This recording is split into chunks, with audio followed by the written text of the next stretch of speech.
অনেকেই মিষ্টি কুমড়া পছন্দ করেন না মিষ্টি বলে, আবার অনেকেই মিষ্টি কুমড়া পছন্দ করেন। একদিন এভাবে রান্না করে গরম ভাতের সাথে খেয়েই দেখবেন, একদিন খেলে আপনার বারবার রাতে বা যে কোনো সময় গরম ভাতের সাথে খেতে মন চাবে।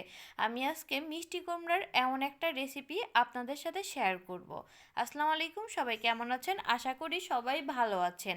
আপনাদের দয়ায় আমরাও ভালো আছি। সুমন মায়া কিচেন অ্যান্ড ব্লগ থেকে সবাইকে স্বাগতম নতুন একটি ভিডিও দেখার জন্য আমন্ত্রণ রইল। আশা করি সম্পূর্ণ ভিডিও দেখবেন। তো আজকে আমি রাতের জন্য রান্না করে নিলাম মিষ্টি কুমড়া ভাজি। মিষ্টি কুমড়া ভাজিটা অনেকেই খায় না। আমার হাজব্যান্ড মিষ্টি কুমড়া সবজিটা মিষ্টি বলে সে খেতে চায় না। তো আজকে তাকে এমন সুন্দর করে ভাজি করে খাওয়াইলাম। এই জন্য প্রথমে আমি মিষ্টি কুমড়াগুলো এরকম একটা শেপ দিয়ে চাকা চাকা করে কেটে নিয়েছি। এর মধ্যে লবণ, হলুদের গুঁড়া, সামান্য পরিমাণে ধনিয়া গুঁড়া, মরিচের গুঁড়া দিয়ে এটা ভালোভাবে মেখে নিতে হবে। এটা অনেকক্ষণ মেখে নিতে হবে, আর এটা ধুয়ে যেন পানি না থাকে এই জন্য কিছু সময় একটা চালনার উপর রেখে দিতে হবে যেন পানিগুলো একদম ঝরে যায়। এই যে এভাবে মেখে 5 থেকে 6 মিনিট রেখে দিবেন। এরপরে রান্না করতে চলে আসবেন। তো আমি মেখে দিয়ে 5 মিনিট রেখে এই যে তেলটা দিয়ে তেল দিয়ে এখন তেলের ভিতর ওইভাবেই কেউ ছেড়ে দিবেন না, তাহলে কিন্তু তেল দিয়ে কোনো কুলাইতে পারবেন না, তেল অনেক লাগবে। এই জন্য তেল দিয়ে তেলটা ভালোভাবে গরম করে নেবেন। এই দেখেন আমি দেওয়ার সাথে সাথে তেলটা কি পরিমাণে গরম হয়েছে আপনারা দেখলেই কিন্তু বুঝতে পারবেন। তেল যদি আপনারা বেশি দিয়ে গরম না করে ওইভাবেই কোনো ভাজি করেন তাহলে কিন্তু অনেক তেল লাগে। আর যদি তেলটা প্রপারলি অনেক গরম হয়ে যায় তাহলে তেল অল্পতেই হয়ে যায়।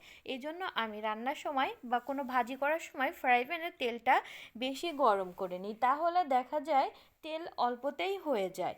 তেল অল্পতে হয়ে গেলে সুবিধা হবে, তরকারিতে তেল কম থাকবে, আর এদিকে আমাদের শরীরটাও ভালো থাকবে, কোনো অ্যাসিডিটি হবে না।